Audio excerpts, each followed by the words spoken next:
మనం ఆలోచించిన విషయం ఏంటంటే, సాతానుడు వాక్యాన్ని ఎందుకు పట్టుకెళ్తున్నాడు? వాక్యాన్నే పట్టుకెళ్తున్నాడు అంటే ఆ వాక్యమే నీకు మేలు చేస్తుంది అనేటువంటిది వాడు గ్రహించాడు గనక ఆ వాక్యాన్నే వాడు తీసుకుని వెళ్ళిపోవడానికి చూస్తున్నాడు.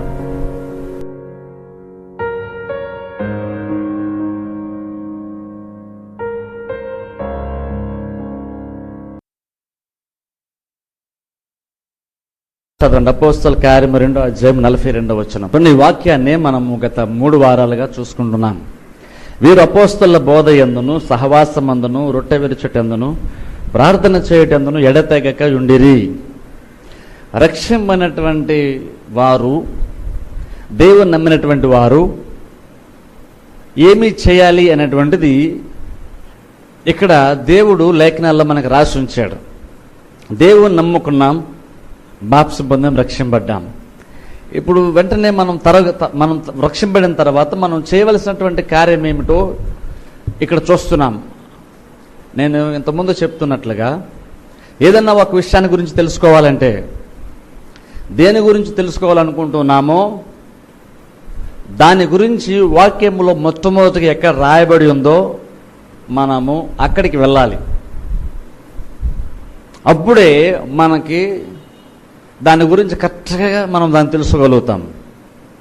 మధ్యలో ఎక్కడో కాదు, మనుషుల యొక్క ఆలోచన బట్టి కాదు. బైబిల్లో ఫస్ట్ ఎక్కడ రాయబడి ఉంది?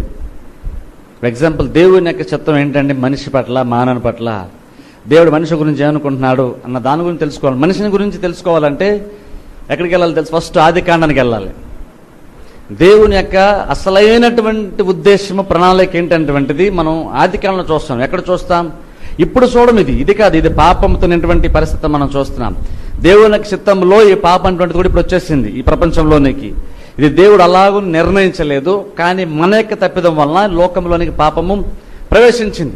కనుక దేవుని యొక్క ఉద్దేశం ఏమిటి అనేటువంటిది తెలుసుకోవాలి అంటే ఆది కాండంలోనికి వెళ్తే, ఏదైనా తోటికి వెళ్తే అక్కడ దేవుడు అంటాడు, మీరు ఫలించి అభివృద్ధి చెందండి, విస్తరించండి అన్నాడు. అది దేవుని యొక్క ఉద్దేశము. ఇంకా తర్వాత పాపం వచ్చింది, ప్రయాసంతో మనము ప్రతిదీ చేయాల్సి వస్తుంది. అది దేవుని చిత్తము కాదు, అంత ముందు ఉన్నటువంటిది. కనుక అలాగున ఏదైనా సరే తెలుసుకోవాలన్నా ఫస్ట్ బైబిల్ ఎక్కడుందో అక్కడికి వెళ్తే విషయం మనం కరెక్ట్గా తెలుసుకోవచ్చు. అలాగనే ఇక్కడ కూడా ఈ మాట ఉంది, రక్షింపనటువంటి వారు నూతన నిబంధన కాలంలో ఉన్నటువంటి సంఘంలో రక్షింపనటువంటి వారు ఏం చేయాలి అనేటువంటిది ఇక్కడ స్పష్టంగా చూస్తున్నాం. వీరు అనగా రక్షింపనటువంటి వారు పేతురు వాక్యాన్ని బోధించినప్పుడు అక్కడ 3,000 మంది ఆ సువార్తను నమ్మి రక్షింపడ్డారని చూస్తున్నాం. ఇప్పుడు రక్షింపనటువంటి వాళ్ళు ఏం చేశారు అంటే, వీరు అపోస్తల బోధ యందును సహవాసమందును ప్రార్థన చేయటందును రొట్టె విరుచటందు వీరు ఈ 4 విషయాల్లో ఎడతెగక ఉన్నారు. ఎడతెగక, అది ప్రాముఖ్యమైనటువంటి మాట. ఎడతెగక వాళ్ళు ఉన్నారు. కనుక అందుకనే మనం కూడా చూస్తున్నాం. మనం ఏం చేయాలో ఇక్కడ నేను చూడండి, లోకంలో జరిగే దాన్ని బట్టి కాదు, ప్రస్తుత సాంప్రదాయాలను బట్టి కాదు, ప్రస్తుతం జరుగుతున్న పరిచయ విధానాన్ని బట్టి కాదు. మనం ఏం చేయాలి? దేవుని నమ్మేమన్నప్పుడు మనం ఏం చేయాలని దేవుడు నిర్ణయించాడు అంటే, మనము అపోస్తల బోధలో సహవాసంలో రొట్టె విరుచుటలో ప్రార్థన చేయటంలో మనం ఎడతెగక ఉండాలంట. అందుకనే దాన్ని మనం చూస్తున్నాం. అందులో ప్రభు బల్ల గురించి మనము 3 వారాల క్రితం మనం చూసాం. అలాగే 2 వారాల క్రితం నుంచి అపోస్తల బోధన గురించి మనం చూస్తున్నాం. అపోస్తల బోధ అన్నప్పుడు చాలా విషయాలు అందులో నేను కవర్ చేస్తున్నాను. అది వాక్యం యొక్క ప్రాముఖ్యతను గురించినటువంటి విషయాన్ని నేను బోధిస్తూ ఉన్నాను. ఇక్కడ బోధ అనేటువంటిది చాలా ప్రాముఖ్యమైన ఒక కార్యం. చాలా మంది దీని గురించి అసలు పట్టించుకోరు, బోధని అంత ప్రాముఖ్యంగా తీసుకోరు. ఒక పాస్టర్ గారు వాక్యం బాగా చెప్తారంటే అది సరిపోదు, ఇంకేమన్నా చేస్తారా అంటారు. స్వస్థతలు ఏమన్నా చేయగలుగుతారా, స్వస్థ వారి మీద ఉందా అంటారు. ఏదో దినమున ప్రతి వారము చచ్చిపోతామని తెలుసుకోడా, ఇంకను ప్రతి వాళ్ళు ప్రతిసారి స్వస్థత కొరకు ఎదురు చూస్తుంటారు. అది నాకు ఆశ్చర్యం కలిగించేటువంటి విషయం. మనం స్వస్థత కొరకు ఎదురు చూడవచ్చు, నమ్మొచ్చు, మంచిదే. కానీ స్వస్థత కొరకే మనం బతకం. ఎందుకంటే ఏదో రోజున ప్రతి వారము చనిపోతాం తెలుసుకోవాలి. ఎంతసేపు స్వస్థత కొరకు స్వస్థ కుడికలు పరిగెట్టడం కాదు, అందుకన్నా గొప్ప దేవుని యొక్క ప్రణాళిక ఉంటూ ఉంది. అందులో ఇక్కడ బోధ అనేటువంటిది ఒకటి. ఈ బోధను విశ్వాసాలు వినాలంట. బోధ యందు ఎడతెగక ఉన్నారు.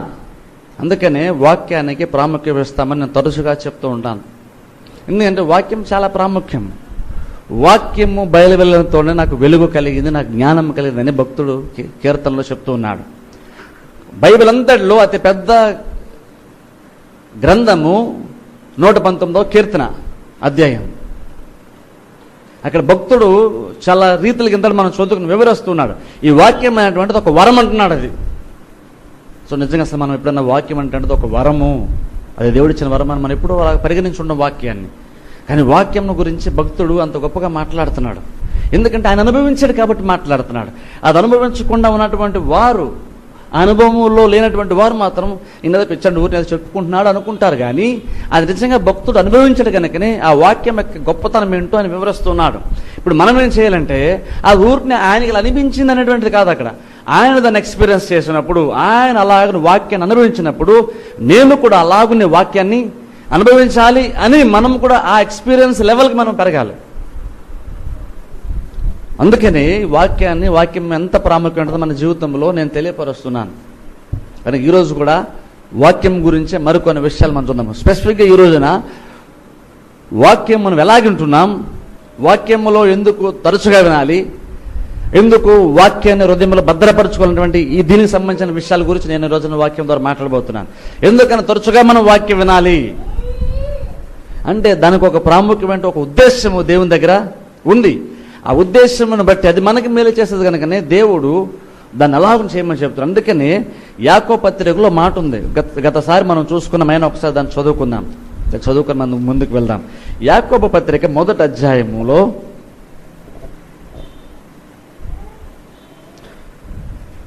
21వ వచనంలో చూద్దాం. యాకోబు 1:21.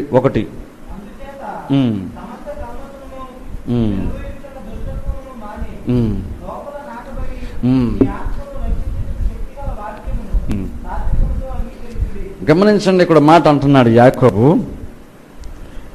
లోపల నాటబడి మీ ఆత్మలను రక్షించుటకు శక్తిగల వాక్యమును సాత్వికముతో అంగీకరించుడి. ఇక్కడ ఒక మాట అన్నాడు చూడండి, లోపల నాటబడి. దాని గురించే మనం చూస్తున్నాం. లోపల నాటబడి మీ ఆత్మను రక్షించుటకు శక్తి కలిగినటువంటి వాక్యమును సాత్వికముతో అంగీకరించండి. చూడండి, వాక్యం ఏంటంటే లోపల నాటబడాలి.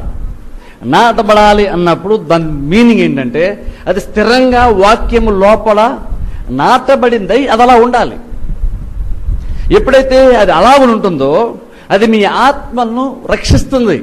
అంటే ఇది ఆ రక్షణ గురించి మాట్లాడదు, పరలోకం చేరేటువంటి ఆ రక్షణ గురించి కదా. ఎందుకంటే ఈ వాక్యము ఆల్రెడీ విశ్వాసాలకి రాయబడింది కాబట్టి ఇంక మరలా ఏదో రక్షణ గురించి మాట్లాడలేదు. మిమ్ములను అనవసరమైన పరిస్థితుల్లో నుండి రక్షించగలిగేటువంటి దేవుని యొక్క వాక్యమును, శక్తి కలిగినటువంటి వాక్యమును మీరు సాత్వికముతో అంగీకరించండి.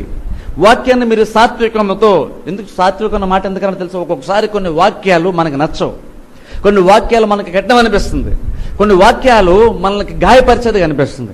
కానీ ఇక్కడ యాకోబు అంటున్నాడు, అలాంటి పరిస్థితుల్లో కూడా మీరు సాత్వికము దాన్ని మిమ్మల్ని మీరు తగ్గించుకోండి గనుక వాక్యమును అంగీకరించి స్వీకరించిన దాన్ని మీరు లోపల భద్రపరుచుకుంటే అది నాటబడితే మీ ఆత్మలది రక్షిస్తుంది. అందుకని గమనించండి, వాక్యము వినడం మాత్రమే ప్రాముఖ్యము కాదు, వినినటువంటి వాక్యాన్ని భద్రపరచుకోవడం కూడా ప్రాముఖ్యం.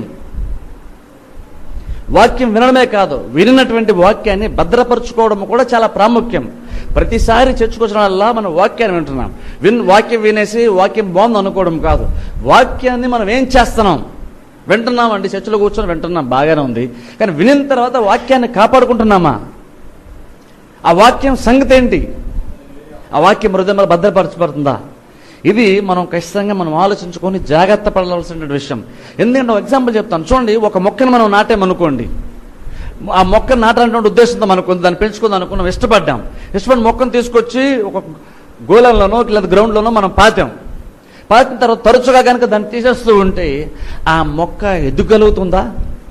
ఎదగదు. మనకు తెలుసు ఆ మొక్క అందులో స్థిరంగా ఉంటేనే అది ఎదుగుతుంది, అది బలపరచబడుతుంది, ఎదగాల్సినటువంటి రీతిలో అది ఎదుగుతుంది. అలాగనే నీటిలో ఉండవలసినటువంటివి చేపల లాంటివి అవి స్థిరంగా అందులోనే ఉండాలి. తరచుగా అవి బయటకు వచ్చేస్తూ ఉంటే వాటి జీవితం సరిగ్గా అది జీవించలేదు, ఏదో ఒక ప్రాబ్లం వాటికి వస్తుంది. అలాగనే విశ్వాసం అయినటువంటి వాడు కూడా వాక్యం అనేటువంటి దాన్ని స్థిరంగా హృదయంలో నాటుకుంటూనే ఉండాలి. నాటబడినటువంటిది దాన్ని స్థిరపరచుకోవాలి. అలా స్థిరపరచుకున్నప్పుడే ఆ వాక్యం ఫలిస్తుంది. తరచుగా మీరు తీసేస్తే ఒక మొక్కను గోళ్ళను తరచుగా తీసేస్తున్నట్లే. అందుకని చూడండి, ఒక ఉపమానాన్ని యేసుక్రీస్తు చెప్పిన దాన్ని చూద్దాం. మార్కు సువార్తలో ఉండి గత వారం చూసాం, అయినా సరే కొన్ని విషయాలు దానిలో నేను మరలా చూపిస్తాను. మార్కు సువార్త 4వ అధ్యాయము. మార్కు సువార్త 4వ అధ్యాయము. ఇక్కడ చూడండి, నేను వాక్య భాగాన్ని చదవద్దు, నేను ఎక్స్ప్లెయిన్ చేస్తాను. కొన్ని వచనాలు నేను గుర్తు చేస్తే ఎక్స్ప్లెయిన్ చేస్తాను. 4:14 నుంచి 20 వరకు మనం ఇందులో ఎక్స్ప్లెయిన్ చేయబోతున్నాను. చూడండి, ఇక్కడ యేసుక్రీస్తు ఒక ఉపమానాన్ని చెప్పారు. 13 వచనాలు అంటున్నారు, ఈ ఉపమానం మీకు తెలియలేదా? అలాగైతే ఉపమానములన్నీ మీకు ఎలాగునా తెలియని. ఇప్పుడు ఈ ఉపమానం ఏంటంటే చాలా ప్రాముఖ్యం. ఇది తెలుసుకోకపోతే అంటే యేసుక్రీస్తు బోధించినట్టు ఏ ఉపమానము లేదా ఏ వాక్యం అర్థం కాదు. ఇప్పుడు చూడండి, ఇక్కడ బోధ అంత ప్రాముఖ్యము. ఇది మీరు తెలుసుకుంటే మిగిలినవి మీకు అర్థమవుతాయంట. ఇది తెలుసుకోకపోతే మిగిలినది కూడా మీకు అర్థము కాదు. అలాంటప్పుడు మిగిలిన దాని గురించి ఆలోచించడం కంటే ముందు అసలు యేసుక్రీస్తు ఏం చెప్పారంటాడో మనం కూడా తెలుసుకోవడానికి ప్రయత్నం. ఎందుకంటే ఇది బేసు.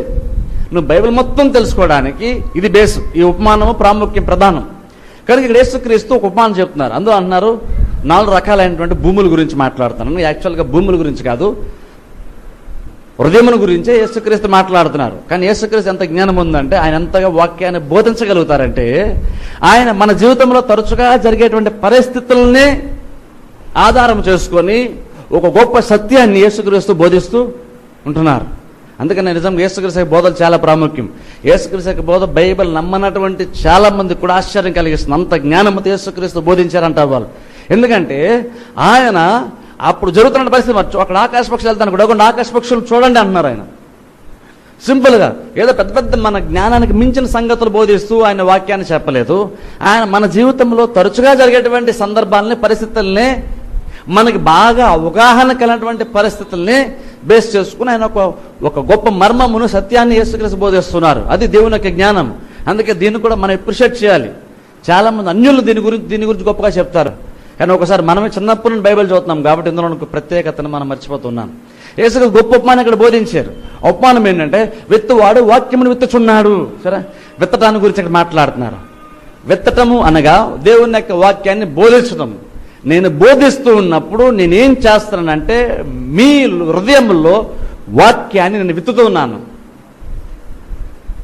విత్తువాడు వాక్యమును విత్తుచున్నాడు. ఇప్పుడు మొదట ఏం జరిగిందంటే, ఒక విత్తనం అంట త్రోవ పక్కన పడిందంట.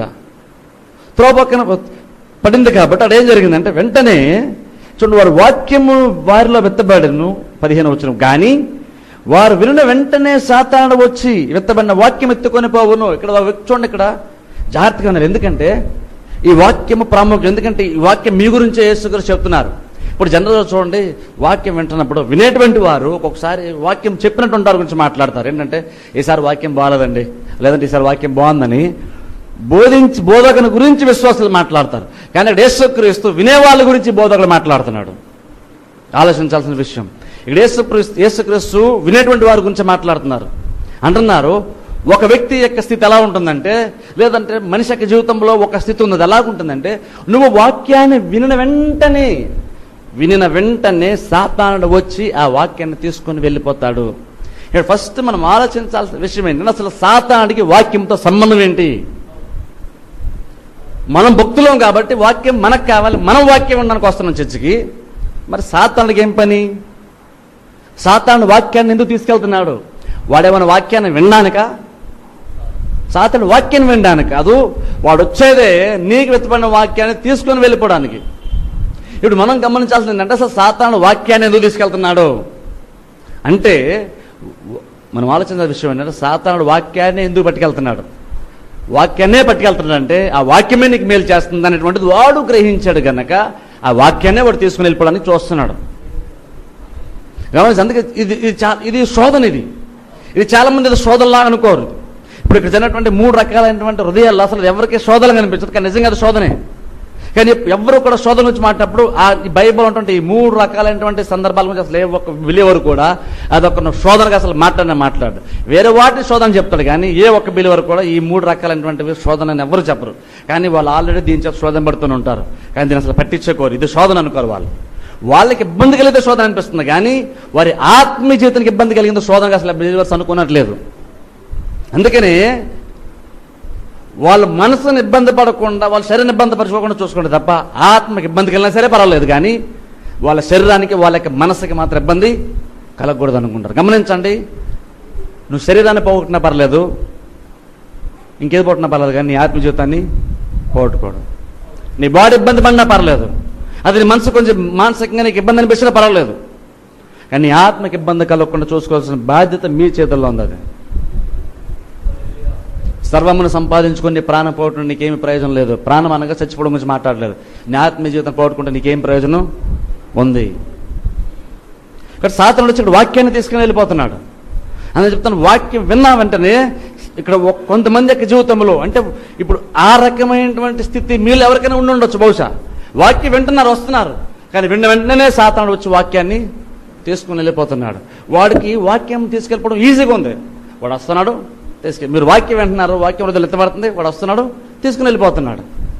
అదొక రెండో రకం మనం చూసుకున్నట్లయితే అక్కడ యేసుక్రీస్తు మరొకటి చెప్తున్నారు. అక్కడ ఏమంటారంటే, అటువల్లే రాత్రి నెలను వెత్తబడిన వారు ఎవరు? వాక్యము విని సంతోషముగా అంగీకరించేవారు.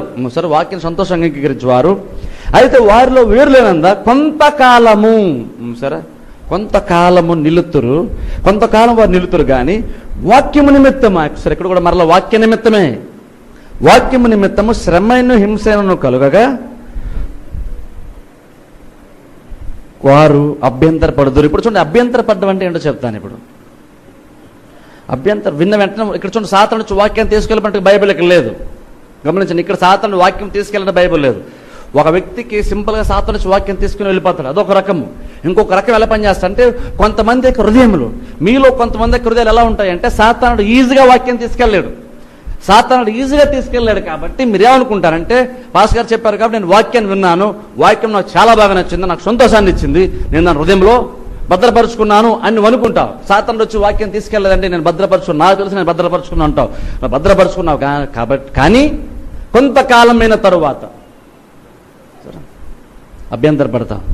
అంటే అది కొంతకాలం తర్వాత అర్థం ఏంటంటే, ఆ వాక్యము హృదయంలో బయటికి వచ్చేసింది, అంటే స్థిరంగా నాటబడలేదు అని అర్థం.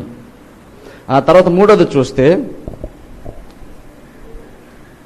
ఇతరులు మొండ్ల పళ్ళ విత్తబడిన వారు, వీరు విత్తబడ్డారు, వీరి హృదయంలో కూడా వాక్యం విత్తబడింది. వీరు వాక్యం విందురు కానీ, చూసారు, వాక్యం వింటారు, వాక్యం విన్నటువంటి వారి గురించి ప్రాబ్లం కాదు. ఇక్కడ వాక్యాన్ని ఆసక్తిగానే విన్నారు కానీ ఏం జరిగిందంటే, ఐహిక విచారములు, ధనమోసములు, మరి ఇతరమైన అపేక్షలు లోపలికి చొచ్చి వాక్యమును అణిచివేయటం వలన నిష్ఫలమగును. ఇప్పుడు ఇక్కడ ఏం జరుగుతుందంటే, ఇక్కడ సాతానుడు వాక్యాన్ని ఈజీగా తీసుకొని వెళ్ళిపోలేదు, లేదా కొంతకాలం కాదు బయటకు వెళ్ళిపోయింది అనేటువంటిది కూడా కాదు. వీళ్ళు నిలబడడానికి ఇష్టపడుతున్నారు, వాక్యం కూడా నిలబడడానికి ఇష్టపడుతున్నారు. కానీ ఏం జరుగుతుందంటే, ఇక్కడ శ్రమలు, హింసలు ఇలాంటివి వచ్చినప్పుడు, ఐహిక విచారములు, ధనమోసములు, అపేక్షలు, అంటే రెస్పాన్సిబిలిటీస్, బాధ్యతలు, చింతలు, ఇవి వచ్చినప్పుడు ఏంటంటే, ఆ వాక్యంతో పాటుగా ముండ్ల పొదలు కూడా హృదయంలో పెరుగుతున్నాయి. ఇప్పుడు గమనించండి, ఇక్కడ మీ హృదయంలో కేవలం వాక్యమే వెత్తబడింది అనుకుంటున్నారేమో, కొంతమంది హృదయంలో వాక్యం వెత్తబడింది మాత్రమే కాదు, కానీ తర్వాత మీరు ఎక్కువగా ఆలోచిస్తున్నటువంటి దాన్ని బట్టి, మీరు ఎక్కువగా చింతపడుతున్నటువంటి దాన్ని బట్టి ఏం జరుగుతుందంటే, వాక్యం వెత్తబడినటువంటి అదే చోట ముండ్లు కూడా ఎదుగుతూ ఉన్నాయి. అప్పుడు ఏం జరుగుతుందంటే, ఆ ముండ్లు దేనికంటే త్వరగా ఎదిగి ఫలించాలని ప్రయత్నిస్తున్నటువంటి ఆ వాక్యమును అణిచివేస్తుంది. ఇప్పుడు ఇక్కడ ముండ్లు కూడా ఎలా ఎదిగినాయి అంటే, అది కూడా మీరు ధ్యానించడం వల్లనే. నువ్వు వాక్యాన్ని విన్నావు, ధ్యానించావు, భద్రపరుచుకున్నావు, బాగానే ఉంది. అది ఎలాగైతే ఆ ప్రాసెస్ చేసుకుంటూ హృదయంలోకి ఉందో, అలాగే నీ చింతలు, ఐహిక విచారములు, అపేక్షలు, ఇవి కూడా నువ్వు కూర్చొని ఆలోచిస్తూ ఇంట్లో ఏం చేయాలనేటువంటిది నువ్వు ఎప్పుడైతే ఆలోచిస్తూ ఉన్నావో, అది కూడా నీ హృదయంలోనికి వెళ్తుంది. వాక్యం వెళ్ళినటువంటి చోట అది కూడా వెళ్తుంది. ఆ ముండ్ల పొదలు కూడా ఫలిస్తున్నాయి, ఎదుగుతున్నాయి. అయితే ప్రాబ్లం ఏంటంటే, వాక్యాన్ని ఆ రకంగా దంచివేస్తుంది కాబట్టి నిష్ఫలమైపోద్ది. ఇప్పుడు చూడండి, ఈ 3 కేటగిరీస్లో త్రోవ పక్కనటువంటిది, లేదంటే ఇక కొంచెం బండమైనటువంటి ల్యాండ్ మీద విత్తబడినటువంటి వాక్యము, అలాగే నిజంగా విత్తబడి ముండ్ల పొదల చేత అంచివేయబడినటువంటిది. ఈ 3 పరిస్థితుల్లో ఒకటి కామన్గా చూస్తాం. ఈ 3 పరిస్థితులు వేరు. ఒకటేమో వెంటనే వెళ్ళిపోయింది, మరోటేమో కొంతకాలం ఉంది, మరోటేమో అంచివేయబడింది.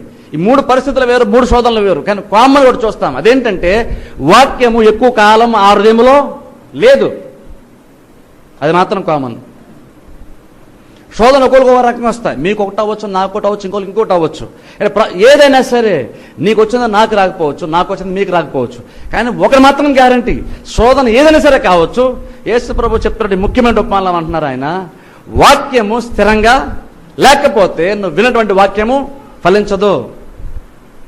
అంటే అది ఎలాంటి ఇందాక చెప్పినట్లుగా మొక్కనే నువ్వు పెట్టి నువ్వే నాటి మరలా ఆయా సందర్భం నువ్వే దాన్ని కొన్ని కారణాలను బట్టి విచారాల ద్వారా ధనాపేక్ష ద్వారా వీటి అన్నిటి ద్వారా నువ్వు పద్దాక దీన్ని బయట తెస్తున్నావు.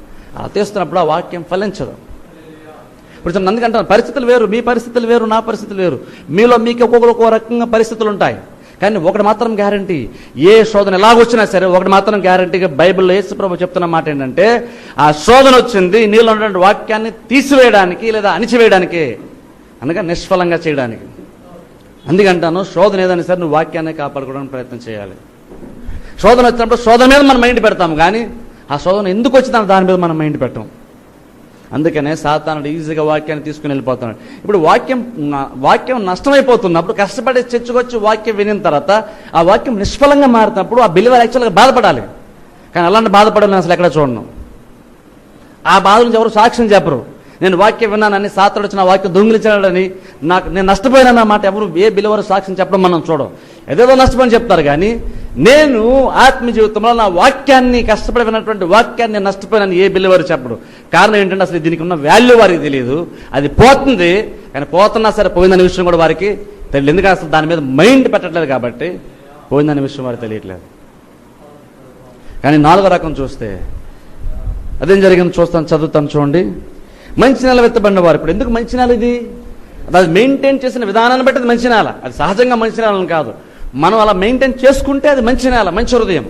కనుక ఇదేమవుతుంది? ఇప్పుడు ఇది విత్తబడిన వారు వాక్యము విని దాన్ని అంగీకరించి 30 60 ఫలించువారు. ఇప్పుడు చూడండి, ఇక్కడ మనకేం శోధనలాగా లేనట్టు కనబడుతుంది, కానీ ఒకటి చెప్తున్నాను, దీనికి కూడా శోధన వస్తుంది. కాదు, ఇక్కడ రాయబడలేదు. ఇక్కడ ఫలించడం గురించే మాట్లాడుతున్నారు. కానీ ఈ వాక్యం ఊరిని ఆటోమేటిక్గా ఫలించలేదు. ఇక్కడ సాతానుడు రాలేదు కాబట్టి వాక్యం ఫలించిందని కాదు. వాక్యం విత్తబడిన తర్వాత ప్రతి హృదయం దగ్గరికి సాతానుడు వస్తున్నాడు. 4వ హృదయం దగ్గర కూడా సాతానుడు వచ్చాడు. కానీ ఆ వ్యక్తి వాక్యాన్ని మాత్రము విడిచిపెట్టలేదు. కనుక వాక్యం స్థిరంగా హృదయంలో నాటబడింది. తనకు ఆత్మ రక్షించుకున్నాడు.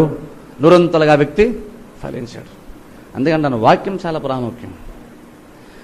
అందుకంటే మీరు ఏదైనా వదులుకోండి. అసలు బైబిల్లో మాట ఉంది, ఏంటి తెలుసా? నాకు రిఫరెన్స్ క్లియర్ గుర్తులేదు, కానీ ఈ వాక్యాన్ని అంటే వెలిచ్చి మనం కొనుక్కోవాలంట. మీకు తెలుసా? బైబిల్ని అంటే వాక్యాన్ని అంటే డబ్బులు ఇచ్చి కొనుక్కోమని కాదు, నువ్వు ప్రయాసపడాలి దీని గురించి. అవసరమైతే మనీ స్పెండ్ చేయాలి నువ్వు దీని కొరకు. ఎందుకని? 10 రూపాయలు ఇస్తే నేను 10 రూపాయలు పోతాను కాదు. నువ్వు 10 రూపాయలు ఇచ్చి వాక్యాన్ని కొనుక్కుంటే దేవుడు నీకు ఇంకా ఆశీర్వదిస్తాడు. కానీ అవసరమైతే డబ్బులు ఇచ్చి వాక్యాన్ని కొనుక్కో.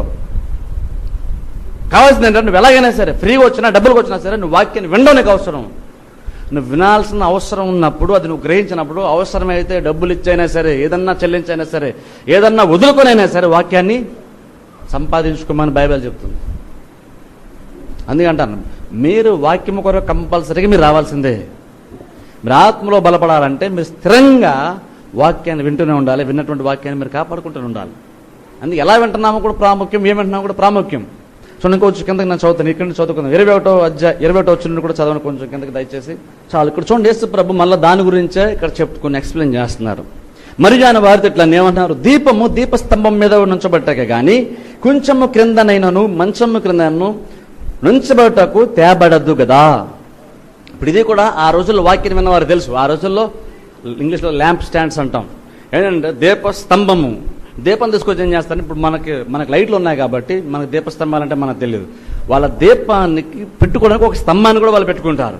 ఆ స్తంభాన్ని ఎక్కడ వాళ్ళు నిలబెడతారంటే, ఎక్కడ పెడితే లైటింగ్ ఎక్కువగా వస్తుందో, ఎక్కువ స్ప్రెడ్ అవుతుందో, ఎక్కువ కనబడుతుందో అక్కడ ఈ దీపస్తంభాన్ని తీసుకుని వెళ్ళి పెడతారు. దానిపైన దీపాన్ని పెడతారు. ఇప్పుడు యేసు ప్రభువు ఏమన్నారంటే, మీరు దీపాన్ని వెలిగించిన తర్వాత దీపాన్ని తీసుకెళ్లి కొంచెం కింద మంచం కింద మీరు పెట్టరు.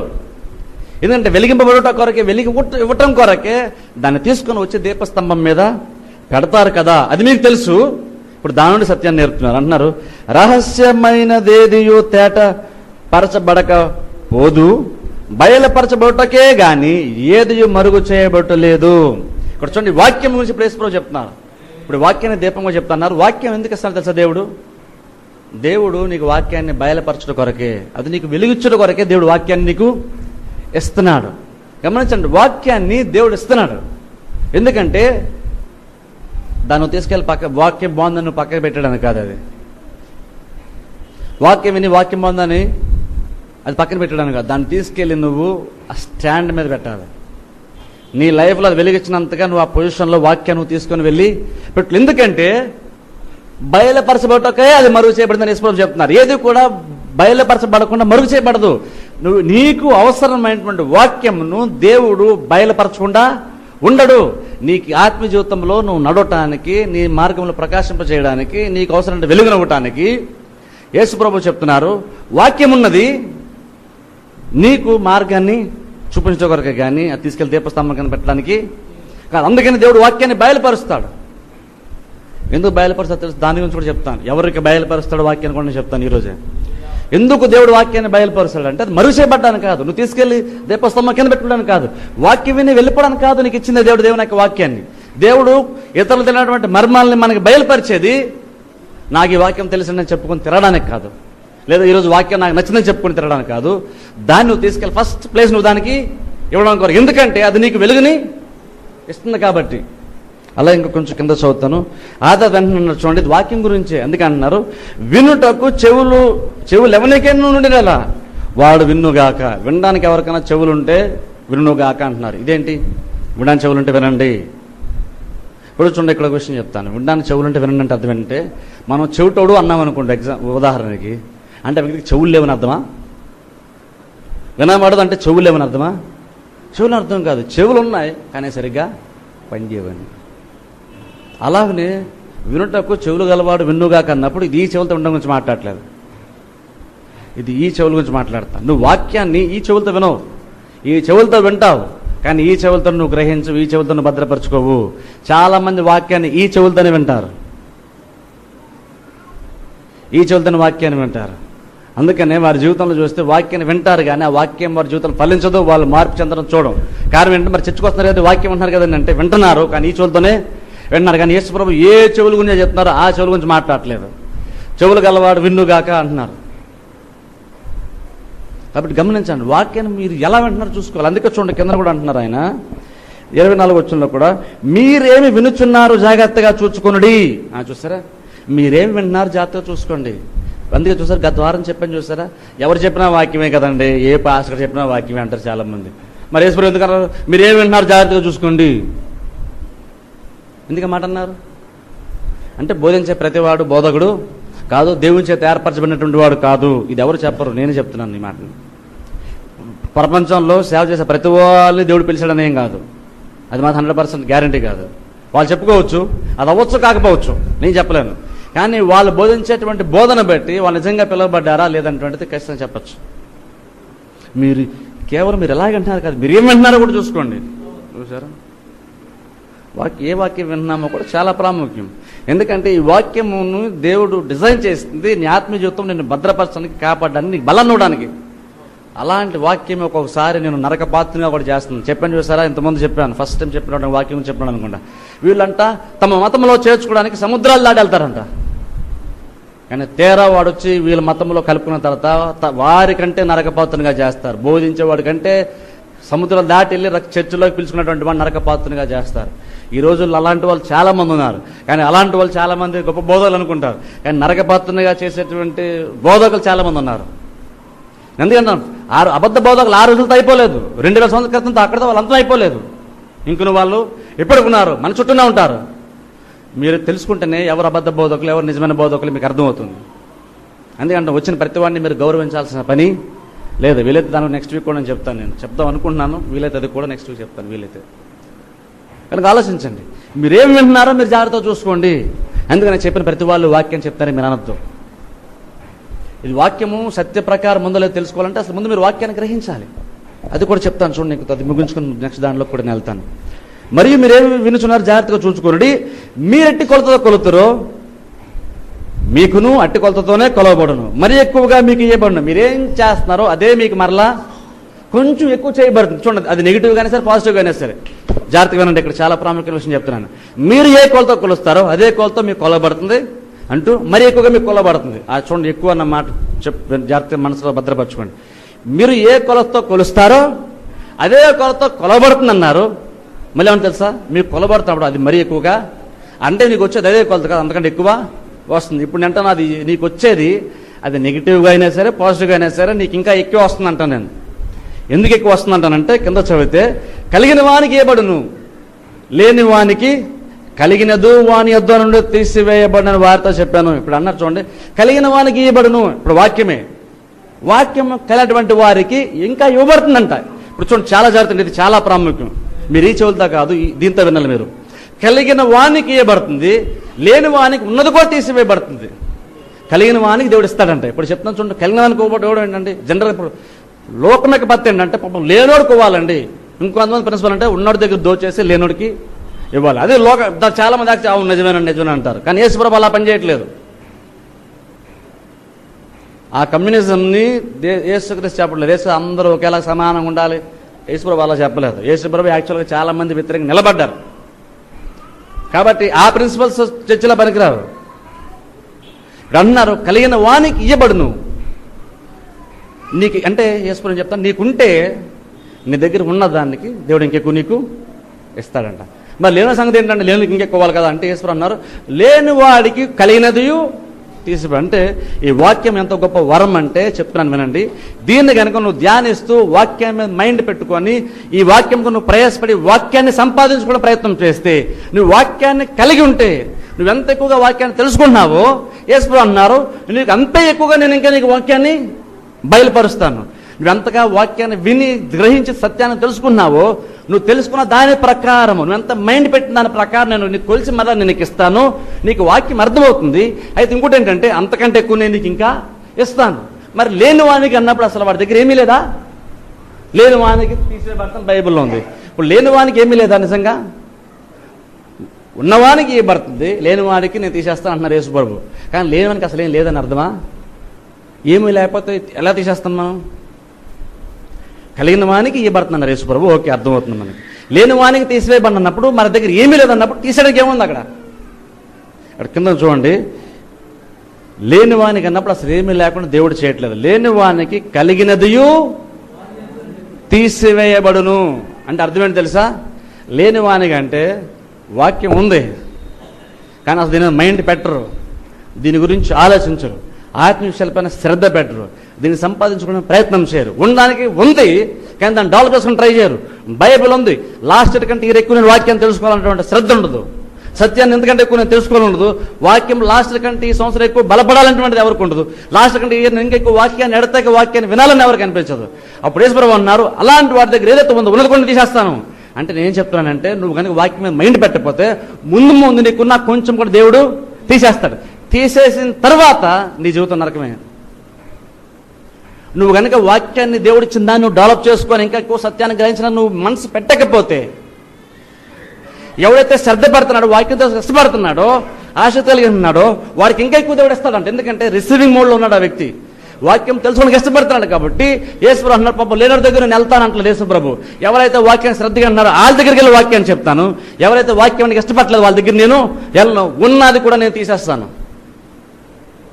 అందుకంటాను వాక్యాన్ని ఎంత ఎక్కువగా వింటావో అంత ఎక్కువగా దేవుడు నీకు బయలుపరుస్తాడు వాక్యాన్ని. అందుకే ఒక బిలీవర్ వాక్యాన్ని తెలుసుకోలేకపోతారంటే ప్రాబ్లం అదే, నువ్వు అసలు స్టార్టే చేయలేదని అర్థం. వాక్యాన్ని ఎంత ఎక్కువగా వింటావు అంత ఎక్కువ దేవుడిని బయలుపరుస్తాడు. ఇది నా లైఫ్ నాకు ఎక్స్పీరియన్స్. ఎంతమంది ప్రిపరేషన్ మీద ఇప్పుడు తక్కువ టైంలో ప్రిపేర్ అయిపోతాను. కారణం ఏంటో తెలుసా? అది వాక్యం, ఇంకా దేవుడు ఎక్కువ వాక్యాన్ని ఇస్తున్నాడు కాబట్టి దాని మీద మైండ్ పెడతాను కాబట్టి ఇంకా ఎక్కువ ఇస్తాడు. దాని అసలు మైండ్ పెట్టినటువంటి వాడికి ఉన్నటువంటి కొంచెం వాక్యాన్ని కొంచెం జ్ఞానం కూడా దేవుడు తీసివేస్తాడు. అందుకంటే నువ్వు వాక్యం ఎలా ఉన్నా జాగ్రత్తగా చూసుకో. నువ్వు వాక్యాన్ని ఏమన్నావు జాగ్రత్తగా చూసుకో, ఎలాగన్నావు చూసుకో, వాక్యాన్ని భద్రపరచుకోలేదు చూసుకో. నువ్వు దీన్ని కనుక భద్రపరచుకోవడానికి కనుక నువ్వు సిద్ధపడకపోతే, నువ్వు రెడీగా లేకపోతే దేవుడు ఒక టైం వచ్చినప్పుడు నీ దగ్గర ఉన్నటువంటి కొంచెం కూడా నేను తీసేస్తాను, వాక్యము దేవుడు తీసేస్తానప్పుడు అదంతా ప్రమాదం నాకు అర్థమవుతుంది. కానీ చాలా మందికి వాక్యం లేకపోతే అసలు పెద్ద విషయం కాదు. చెప్పడం వాళ్ళకే తెలుసు కానీ అది అసలు పెద్ద వాళ్ళ ఆత్మీయ జీవితాలు అది ప్రమాదం అని కూడా వాళ్ళు గ్రహించరు. ఎందుకంటే వాక్యం యొక్క వాల్యూ వారికి తెలియదు. అలాంటి వారు దేవుడు అంటున్నాడు నువ్వు అసలు వాక్యం నువ్వు మైండ్ పెట్టుకున్నా జీవిస్తున్నావు. ప్రతి వారం వెళ్ళేటువంటి చర్చ వాక్యం కొరకు వెళ్ళకుండా నువ్వు వేరే దాని కొరకు వెళ్తున్నావు కాబట్టి నీకున్నది కూడా నేను తీసేస్తాను అంటున్నాడు దేవుడు. అదే ఎవరైతే వాక్యాన్ని ధ్యానించడానికి ఇష్టపడతారో, టైం స్పెండ్ చేయడానికి ఇస్తారో దేవుడు అంటున్నాడు నేను అలాంటి వరకు ఇంకెక్కువ నేను వాక్యాన్ని ఎంతగా వాక్యం తెలుసుకుంటామో అంతగా వెలుగు ప్రకాశం పడుతుంది. ఎంతగా ప్రకాశం పడుతుందో అంతగా ఏ మార్గం నడవాలో నాకు తెలుస్తుంది. ఎంతగా వాక్యాన్ని వింటాను అంతగా నేను సత్యాన్ని గ్రహిస్తాను. ఎంతగా సత్యాన్ని గ్రహిస్తాను అంతగా నేను స్వతంత్రంగా నేను నిలుస్తాను. ఎందుకంటే నువ్వు వాక్యం మీద మైండ్ పెట్టడం స్టార్ట్ చేయాలి. అప్పుడప్పుడు కాదు వాక్యం వినడానికి. ఎప్పుడో ఒకసారి సీజన్లకు చర్చకొచ్చి 2 వారాలు వచ్చి 4 వారాలు మానేసి, మళ్ళీ 2 వారాలు వచ్చి మళ్ళీ 2 వారాలు మానేసి, ఆ సిస్టంలో మిమ్మల్ని ఆత్మ సంబంధంగా ఎదిగించడం చాలా కష్టం అయిపోద్ది. కానీ కంటిన్యూగా ఎవరైతే వస్తారో ఆ వ్యక్తి పైన కంపల్సరీగా సేవకు రెస్పాన్సిబిలిటీ ఉంది. అలాంటి వ్యక్తికి వాక్యం బోధించినప్పుడు, అలాంటి వ్యక్తి హృదయంలో చేర్చుకున్నప్పుడు ఆ వ్యక్తి ఫలిస్తాడు. నేను దాన్ని చేయను, దాన్ని నీరు పోసేది నేనే, వాక్యం పోసేది వేరే వాళ్ళు ఎవరు ఏదో కావచ్చు, కానీ వృద్ధి కలిగించేది మాత్రం దేవుడే. అందుకంటే వాక్యంలో స్థిరంగా కొనసాగాలి. అని పరిస్థితులు బాగున్నప్పుడు వచ్చి వాక్యం వినేసి, పరిస్థితులు బాగున్నప్పుడు మానేసి, నచ్చినప్పుడు వచ్చి నచ్చినప్పుడు మానేస్తే నువ్వు వాక్యం మీద శ్రద్ధ పెట్టలేదు. నువ్వు వాక్యంలో పద్దాక నువ్వు బయటకు వచ్చేస్తున్నావు. నువ్వు ఎన్నిసార్లు చేప నీరులో బయటకు వస్తుందో చావుకు అంత దగ్గర అయిపోతుంది. అదే బిలీవర్కి కూడా చెప్తే అర్థం కాదు. అదేం పెద్ద ప్రమాదం కాదు. చర్చకి రావడం పెద్ద ప్రమాదం కాదు, వాక్యం వినడం పెద్ద ప్రమాదం కాదు. యేసుప్రభు అంటున్నారు, కలిగిన వానికి ఇంకెక్కువ ఇవ్వబడుతుంది, ఉన్నవానికి లేని వానికి వాటికి నేను ఇచ్చింది కూడా తీసేస్తాను. చాలా ప్రమాదం. నువ్వు వాక్యం తెలిసిపోతే నువ్వు చాలా ప్రమాదం ఉన్న అర్థం. ఎందుకు తెలుసా? చూపిస్తాను చూడండి. యోహాను సువార్తలో ఉండి, యోహాను సువార్త 8వ అధ్యాయం